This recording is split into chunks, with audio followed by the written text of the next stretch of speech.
पहाड़ों में शिव वास करते हैं। आज हम भी शिवालिक पहाड़ियों की तलहटी में पहुंचे हैं। जगह है सकेतड़ी। पांडव यहाँ अपने अज्ञातवास के समय आए। इससे पूर्व वो कालका में भी रहे थे, तो वहाँ पे भी उन्होंने पूजा अर्चना की। उसके बाद वो यहाँ पे आए, यहाँ पे उन्होंने भगवान शंकर की आराधना की। मंदिर की मान्यता है कि जो भी भक्त यहाँ पे आता है उसकी मनोकामना पूर्ण होती है। दूसरा जो यहाँ पे शिवलिंग है नर्मदेश्वर है, नर्मदा से लाए गए हुए हैं, ये स्थापित किए गए यहाँ पे। ठीक है, तो ये नर्मदेश्वर है आगे, फिर पीछे जो है वो स्वयं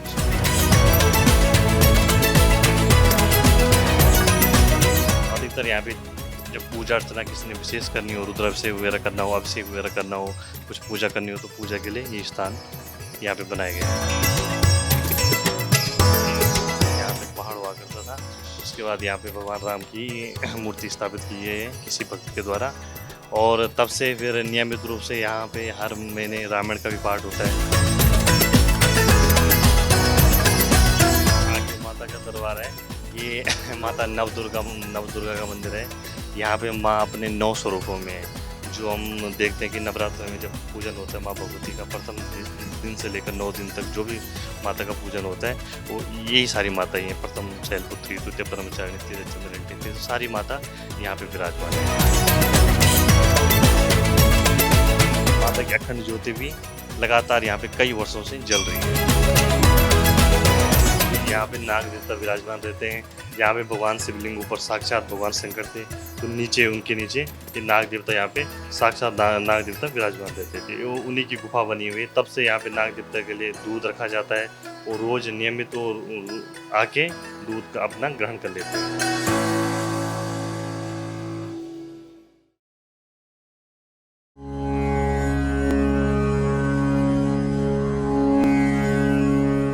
कहते हैं पहाड़ों में शिव वास करते हैं। आज हम भी शिवालिक पहाड़ियों की तलहटी में पहुंचे हैं। जगह है सकेतड़ी। जी हां, हम पहुंचे हैं सकेतड़ी महादेव मंदिर। हमारे साथ आप भी चलिए और महादेव मंदिर के दर्शन करिए।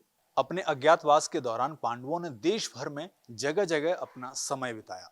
इसी दौरान पांडव सकेतड़ी के महादेव मंदिर में पहुंचे और यहां पर पूजा अर्चना की।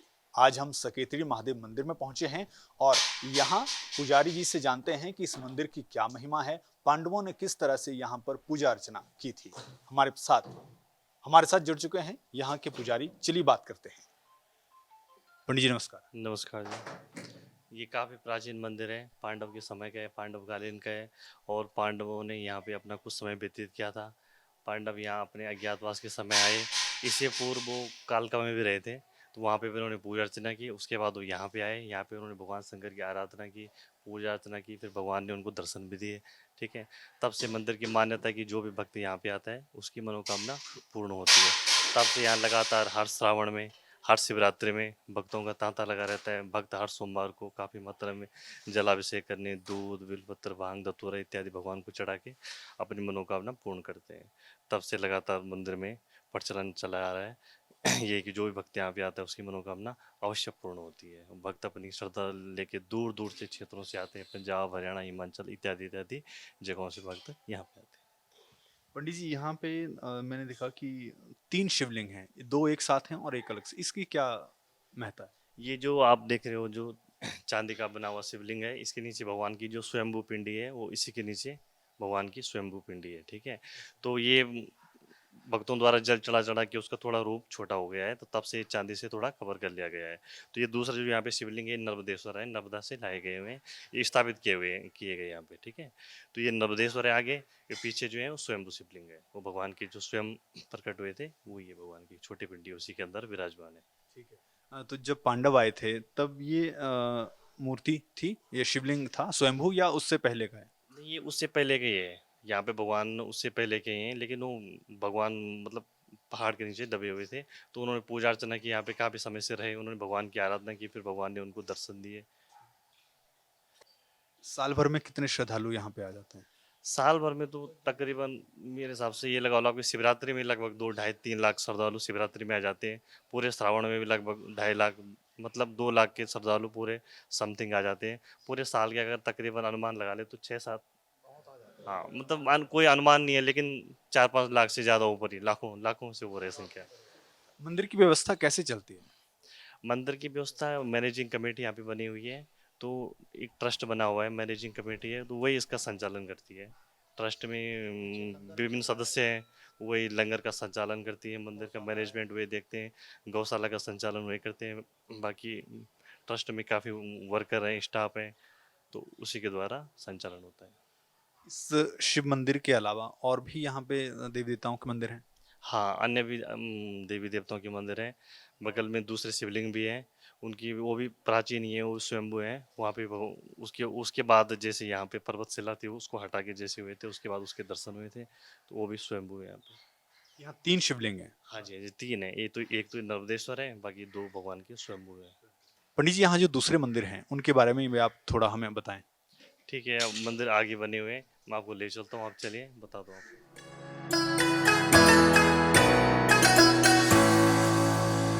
ये प्राचीन शिवलिंग है, ये भी भगवान का स्वयंभू है।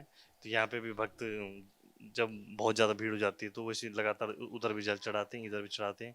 तो अधिकतर यहाँ पे जब पूजा अर्चना किसी ने विशेष करनी हो, रुद्राभिषेक वगैरह करना हो, अभिषेक वगैरह करना हो, कुछ पूजा करनी हो, तो पूजा के लिए ये स्थान यहाँ पे बनाया गया है, ताकि भक्त अपने बैठ के पूजा अर्चना यहाँ पे कर सकते हैं। वहाँ पे ज़्यादा रस होता है, इस करके भक्त ज़्यादातर पूजा अर्चना इसी स्थान पे करते हैं। चलिए आगे बढ़ते हैं। आगे कौन-सा मंदिर है पंडित जी? आगे राम दरबार है। हाँ, उसके भी आपको दर्शन कराते हैं। ये राम दरबार है। ये राम दरबार यहाँ पे बनाया गया है जब भगवान की यहाँ पे मूर्ति स्थापित हो गई थी। उससे उसके बाद फिर यहाँ पे राम दरबार बनाया गया।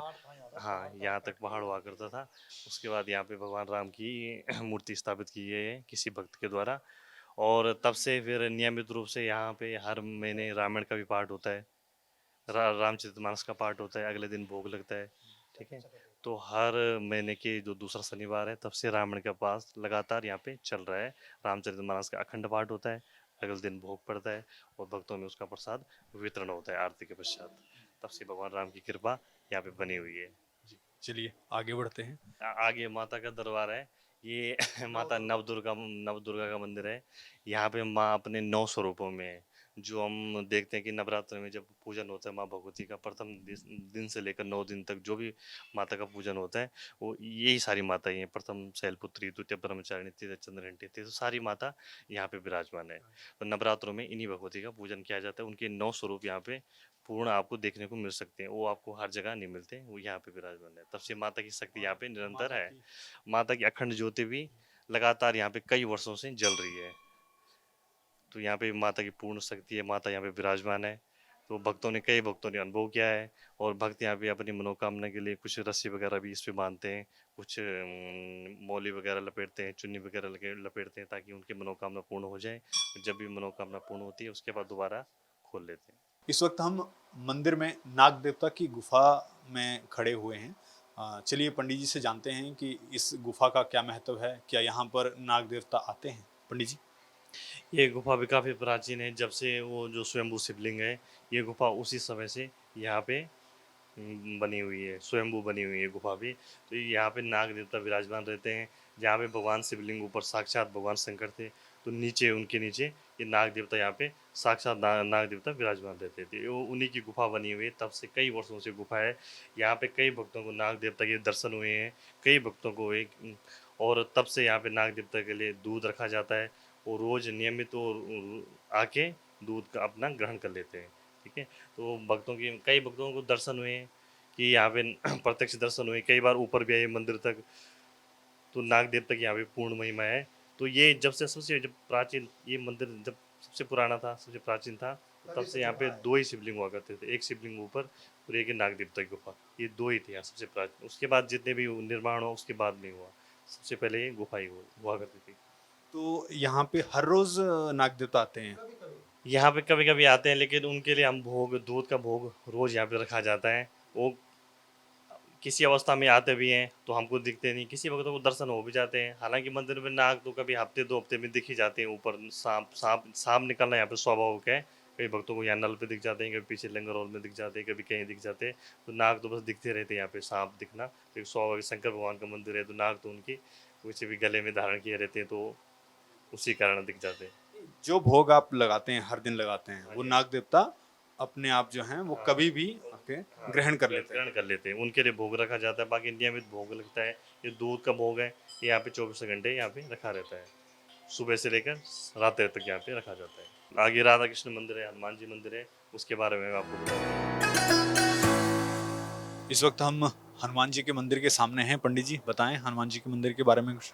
यहाँ पे हनुमान जी की काफ़ी महिमा है। रोज़ यहाँ पे हर मंगलवार को हनुमान जी का लेपन किया जाता है सिंदूर से, और उनका श्रृंगार किया जाता है, भोग लगाया जाता है। बाकी दैनिक आरती पूजा भोग वगैरह यहाँ पे जो नियमित भगवान का पूजन अर्चन है वो भक्तों द्वारा किया जाता है। हनुमान जी की भी यहाँ पे काफ़ी महिमा है। तो तब से, जब से भगवान राम जी का मंदिर है, तब से हनुमान जी भी यहाँ पे नियमित रूप से विराजमान है, और भक्तों को अपने अपनी कृपा का वो देते रहते हैं समय समय पर। तो पंडित जी राधा कृष्ण मंदिर में हम पहुंचे हैं, जरा इस मंदिर की भी महिमा के बारे में बताइए। सर, यहाँ पे राधा कृष्ण का मंदिर भी काफ़ी समय से, यहाँ पे जब भगवान शंकर का वहाँ पे वो विराजमान है, उसके बाद से यहाँ पे राधा कृष्ण मंदिर का निर्माण किया गया। तो यहाँ पे बहुत सुंदर हॉल बना रखा है। यहाँ पे भक्तों के बैठने के लिए काफ़ी अच्छी व्यवस्था है। यहाँ पे भक्त बैठ के भजन कर सकते हैं, कीर्तन कर सकते हैं। साथ में यहाँ पे रामायण, जो रामायण पाठ यहाँ पे होता है हर मासिक, वो यहीं पे होता है। यहाँ पे रामायण की चौकी भी बनाई गई है। साथ में अखंड रामायण पाठ भी यहीं पे होता है। भगवान राधा कृष्ण का मंदिर है, उनको रोज माखन मिश्री का भोग लगता है। नियमित पूजा अर्चना, आरती, भोग प्रसाद इत्यादि यहाँ पे मिलता रहता है, और भक्तों को भगवान की कृपा का पूर्ण वो यहाँ पे वो है, पूर्ण शक्ति यहाँ पे है भगवान की। हमारे साथ कुछ श्रद्धालु हैं, उनसे बात करते हैं कि वो कब से यहाँ इस मंदिर में आ रहे हैं और कैसी इनकी आस्था इस मंदिर में है। हमारा इस मंदिर में आना 87-88 में शुरू हुआ, और हम पिछले 30-35 सालों से आ रहे हैं। तो इस मंदिर में आने के बाद जो हमने एक सुकून महसूस करते हैं, जो सात्विकता इस मंदिर में हमें दिखाई देती है, तो वो हमें बार-बार यहाँ आने के लिए मजबूर करती है। और हमारा एक एक एक एक हमने ये बनाया हुआ है कि हम महीने में कम से कम एक बार तो इस मंदिर के दर्शन ज़रूर करेंगे, और हमारी कोशिश रहती है कि हम इस मंदिर में ज़रूर आएँ, माथा टेकें शिव जी के चरणों में, महादेव के चरणों में। यहाँ काफ़ी श्रद्धालु आते हैं, सभी लोगों की मनोकामनाएँ पूरी होती हैं। मनोकामना कैसी भी हो वो पूरी होती है सभी की। इसी विश्वास के साथ हम भी यहाँ महादेव जी के दर्शन करने आते हैं। अब तो इसमें इन्होंने और विस्तार किया है, राम दरबार लगा है, माता जी की मूर्तियाँ लगी हैं, राधा कृष्ण की मूर्ति लगी हैं, जो कि बहुत बहुत ही मनमोहक है। और जो आने के बाद यहाँ से, मतलब मैं तो ये कह सकता हूँ कि मेरा यहाँ से जाने को दिल वापस नहीं करता। यही दिल करता है कि मैं यहीं बैठ कर के और भगवान को याद करता रहूँ। आपके साथ आपके परिवार वाले भी आते हैं? यस, हमारे परिवार वाले आते हैं। ये बच्चा तो जब अभी हुआ भी नहीं था, इसकी उम्र 20 साल है, तो इसको भी हमने शुरू से यही संस्कार डाले हैं कि मंदिरों में ज़रूर हमें जाना है। ये खुद बहुत सुकून महसूस करता है। अगर हम कभी लेट भी हो जाएँ तो ये कहता है कि पापा अब मंदिर नहीं चलना, इस बारी हम अभी गए नहीं हैं। तो हम चाहते हैं कि बच्चों के भी ये संस्कार मंदिर में आने के बने रहें। तो आप बताइए, आप कब से आ रहे हैं मंदिर? बचपन से ही? बचपन से ही आ रहा हूँ यहाँ पे मम्मी पापा के साथ। स्टार्टिंग से ही हमें यही सिखाया गया था कि मंदिरों में जाना चाहिए, मंदिरों में जाके एक अलग फीलिंग आती है, अलग आपको अच्छा सुकून मिलता है। तो वही हमारा स्टार्टिंग से है, मैं इसको आगे भी कंटिन्यू करूँगा। आप बता सकते हैं? कुछ भी बोलिए। हम भगवान के दरबार में सदा से आते रहे हैं और आते रहेंगे। बहुत अच्छा लगता है, बहुत शांति मिलती है यहाँ आके। जितनी शांति यहाँ के मिलती है कि उसका विस्तार से बताया भी नहीं जा सकता। दर्शन करने के बाद मन को शांति मिलती है, एक अनूठा एहसास होता है जो आपको ये महसूस करवाता है कि यहाँ आकर जितना अच्छा लगता है, जितनी शांति मिलती है, वो शांति और कहीं नहीं है। तो अगर आप भी ये शांति अनुभव करना चाहते हैं और भगवान के दर्शन करना चाहते हैं तो आइए कभी सकेतड़ी महादेव मंदिर और भगवान शिव के दर्शन कीजिए। वीडियो जर्नलिस्ट बलजिंदर के साथ संजीव कुमार, सकेतड़ी महादेव मंदिर, पंचकुला। इसी तरह की खबरें और स्टोरीज को देखने के लिए हमारे फेसबुक पेज को लाइक करें, फॉलो करें और यूट्यूब पर हमारे चैनल को सब्सक्राइब करें।